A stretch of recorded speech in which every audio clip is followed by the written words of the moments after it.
Hello and welcome to Practicing Photography. My name is Doug Gabbard, trying to get better one photo at a time, and I hope you are too. I learned something here recently that I should have known a long time ago, and I wish someone had told me. When I take a photo horizontally, it's fine. I can see a full view of the photo on the LCD when I preview the picture on the back of the camera. If I take a vertical picture, or portrait as some people like to call it, the photo immediately gets rotated and then leaves dead space on both sides, makes the photo smaller, and it's hard to really get the details out of it to see what I like or don't like.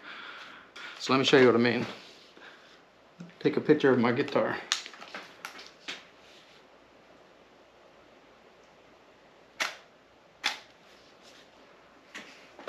Take a picture of my guitar, and as you can see, my camera, the picture's been flipped, and look at all the blank space over here and all the blank space over here that's being lost.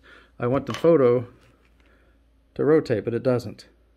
By default, what the camera does is it assumes you want that to be set upright when you look at the back of the camera as if you're holding it, taking a horizontal picture. So it rotates the photo for you, whether you want it to or not. In my case, I don't want it to. What I'm going to do is I'm going to show you on my Canon 5D Mark IV the setting to fix that. So if you look at the back of my camera, I've already got the menu open and I've set it to the gear shift, the wrench. I like to call it a gear shift, I don't know why. But look at the wrench, auto rotate is on for computer and camera, or camera and computer. The camera is the first icon. So if I select that and do computer only, and I take a photo,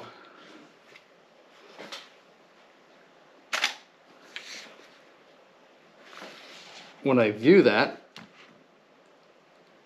the camera, it's not a greatest picture, but you can see it's taking the whole back of my screen. So I pulled out my old cameras and checked the settings of those as well. I have a Canon XTI, that's my older camera that I bought back in 2008 maybe. And I bought a 5Ti Canon probably around 2012. And both of them have that setting as well. So this is not a new setting. This is just a setting that's been around. The fact that it defaults to rotate it, I could argue whether that's good or not, but that's what it does. So that's my tip. Pretty easy, pretty basic, something I wish I had known a long time ago. If you like this tip and you're liking my videos, hit the subscribe button down below and hit the like button. Share this with other people. Put it in your photography club. Let people know that this is out there. The likes and subscribes helps the algorithm and helps me get more views, and will encourage me to continue doing more of these. This is Doug Gabbard for Practicing Photography, getting better one photo at a time.